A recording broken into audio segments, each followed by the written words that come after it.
Jadi tanggal 25 September itu sudah masuk kampanye. Nah, kita tahu bahwa kalau berdasarkan merujuk dari temuannya Bawaslu ya, mungkin sekitar tahun 2017 yang lalu, bicara soal pelanggaran atau kecurangan pemilu itu yang sering muncul ya, 3 besarnya itu pertama akurasi daftar pemilih, lalu yang kedua adalah soal politik uang, yang ketiga soal netralitas ASN. Jadi biasanya ketiga hal ini selalu muncul kalau ada perselisihan hasil pemilu ataupun pilkadanya. Nah, kalau kita bicara soal potensi kerawanan politisasi ASN dalam pemilu atau pilkada, sebetulnya mungkin saya berawal dari prinsip dulu. Nah, prinsip dalam penyelenggaraan pemilu yang demokratis itu kan diantaranya adalah kesetaraan gitu ya. Jadi perlu ada kesetaraan antar kandidat, antar pasangan calon. Nah, sementara ketika misalnya yang berkompetisi itu adalah incumbent atau petahana yang punya sumber daya lebih dibandingkan dengan yang non incumbent, tentu terjadi ketidaksetaraan di sini gitu ya. Atau misalnya ya tadi yang disampaikan oleh Mas Lavo, bisa saja terjadi birokrasi dan aparat keamanan yang nggak netral atau yang tidak profesional. Padahal ini salah satu prinsip dari penyelenggaraan pemilu yang bermakna. Nah, kenapa kemudian ASN itu harus netral? Ya tadi, supaya ada ruang kompetisi yang setara gitu ya, antara setiap pasangan calon. Jangan sampai ada yang merasa bahwa karena dia menjadi petahana atau punya sumber daya lebih, lalu bisa menggunakan atau memobilisasi aparatur atau fasilitas-fasilitas pemerintah. Yang berikutnya adalah refleksi penyelenggaraan pemilu yang bebas dan adil. Ya tadi, kembali lagi prinsip penyelenggaraan pemilu adalah free and fair election. Nah, yang berikutnya tentu semangat reformasi, salah satunya adalah reformasi birokrasi. Kita berharap bahwa birokrasi kita itu bisa lebih transparan dan akuntabel. Lalu juga meningkatkan kepercayaan publik kepada ASN itu sendiri. Nah, permasalahannya terkadang permasalahan ketidaknetralan ASN ini muncul kan bisa jadi bukan karena si personel ASN-nya yang memang dia ingin untuk tidak netral gitu ya, atau dianya ingin mendekat ke salah satu pasangan calon. Bisa jadi karena ada tekanan struktural. Misalnya tadi ya, kepala daerah yang seorang petahana, lalu juga reformasi birokrasinya belum maksimal, ada kekhawatiran kalau nggak nurut sama atasannya nanti akan dimutasi gitu ya, karirnya menjadi mandek, atau bisa jadi juga tukar jasa berkaitan dengan posisi jabatan aparatur sipil negara. Lalu juga saya rasa kultur pun juga menjadi salah satu faktornya gitu ya. Jadi misalnya merasa senang kalau dekat dengan pejabat yang lebih tinggi gitu misalnya, atau kultur-kultur misalnya ya ingin menyenangkan atasannya. Nah, hal-hal seperti ini terjadi ya tadi, bisa jadi bukan karena si ASN yang ingin jadi tidak netral, tapi karena ada faktor-faktor yang ada di luar itu. Nah, kalau kita bicara soal malpraktek pemilu ya, jadi ada istilah yang namanya malpraktik pemilu. Nah, jadi malpraktik pemilu itu kan sebetulnya adalah tindakan atau pelanggaran terhadap integritas pemilu, baik yang bersifat sengaja ataupun tidak sengaja, legal ataupun tidak legal.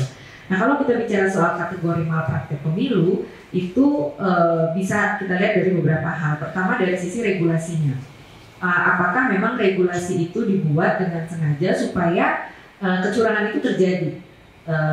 Ini jadi yang direkayasa itu peraturan perundang-undangannya. Yang berikutnya adalah melakukan manipulasi terhadap pilihan pemilih, intimidasi misalnya dengan politik uang. Yang berikutnya terkait dengan tahapan pemilu. Nah, sehingga penyalahgunaan uang atau aparatur negara itu menjadi bagian dari malpraktek pemilu yang terjadi dalam penyelenggaraan pemilu kita. Nah, ASN ini kan dalam posisi yang yang mungkin dia ada kegalauan atau kebimbangan gitu ya. Dia ini dari sisi hak pilih, dia punya hak pilih, beda dengan TNI Polri yang memang nggak punya hak pilih. Dia punya hak pilih, tapi kan kemudian dia nggak boleh menunjukkan keberpihakannya.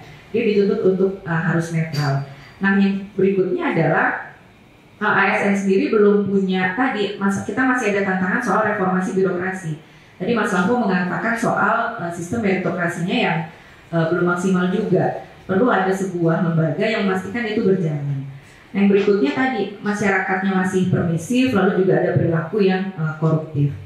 Nah, yang perlu diantisipasi sebetulnya adalah kan kalau selama ini ya itu biasanya kalau ada laporan atau temuan itu dilaporkan ke Bawaslu, Bawaslu kemudian melaporkan tindak lanjutnya, misalnya kalau terkait dengan ASN itu ditindaklanjuti direkomendasikan kepada KSN. Nah sekarang ketika KSN-nya sudah dibubarkan, ini kan menjadi pertanyaan nanti akan kemana nih? Karena Bawaslu kan nggak bisa memberikan sanksi kepada si ASN tersebut. Nah berkaitan dengan sanksi, selama ini sanksinya itu menurut saya juga perlu ada sanksi yang sifatnya sanksi elektoral, termasuk juga sanksi yang non elektoral. Sanksi non elektoral misalnya tadi untuk ASN misalnya tunjangan kinerjanya nggak diberikan gitu ya, jabatannya nggak naik pangkat. Nah tapi juga perlu ada sanksi elektoralnya, karena tadi bisa jadi bukan si ASN yang pengen nggak netral, tapi peserta pemilunya, peserta pilkadanya kan perlu disanksi juga kalau seperti itu, sehingga bisa juga memberikan efek jerah. Yang berikutnya adalah mekanisme whistleblowing system yang mungkin juga belum berjalan maksimal. Nah, terkait dengan masyarakat, terkadang juga masyarakat juga mengalami kesulitan untuk melapor gitu ya, melapor kalau ada dugaan pelanggaran yang dilakukan oleh ASN itu sendiri. Nah, yang berikutnya saya ingin coba melihat kembali gitu ya saat Pilpres yang lalu, itu kan baik pemohon 1 maupun pemohon 2 juga mendalilkan hal-hal yang terkait dengan mobilisasi dan netralitas pejabat aparatur negara. Jadi kalau kita baca permohonan di Pilpres yang lalu, pertama kedua pemohon itu mempersoalkan mulai dari penunjukan pejabat ya, kan kemarin banyak sekali pejabat karena 2022 dan 2023 itu tidak ada pilkada, sehingga untuk mengisi kekosongan kepala daerahnya ditunjuk pejabat. Jadi mulai mempersoalkan tidak adanya aturan teknis ya, yang menurut para pemohon aturan yang ada itu nggak sesuai dengan putusan Mahkamah Konstitusi terkait dengan penunjukan pejabat. Nah para pemohon juga menyampaikan bahwa terjadi ketidaknetralan yang dilakukan oleh beberapa pejabat gitu ya di beberapa provinsi, misalnya yang dipersoalkan misalnya di Kalimantan Barat, di Bali gitu ya, Jawa Tengah, termasuk juga misalnya ada sekda gitu ya yang mengajak gitu ya orang untuk memilih pasangan calon presiden tertentu, yang kalau kita baca dalam permohonan itu menurut Mahkamah mengatakan bahwa temuan-temuan itu tuh sebenarnya sudah dilaporkan kepada Bawaslu. Nah sehingga Mahkamah tidak masuk lebih jauh gitu ya, karena itu sudah dilaporkan ke Bawaslu. Nah saya mau mengatakan bahwa hal ini bisa saja terjadi kembali di pilkada, karena ya tadi ini kan seolah-olah ketika dalil permohonan ini ditolak, kan bisa saja ada anggapan bahwa oh ya nggak apa-apa ini dilakukan gitu ya, misalnya ada penggunaan fasilitas daerah, misalnya tadi ya bansos, misalnya ada aparatur pemerintah yang melakukan dugaan tidak netral.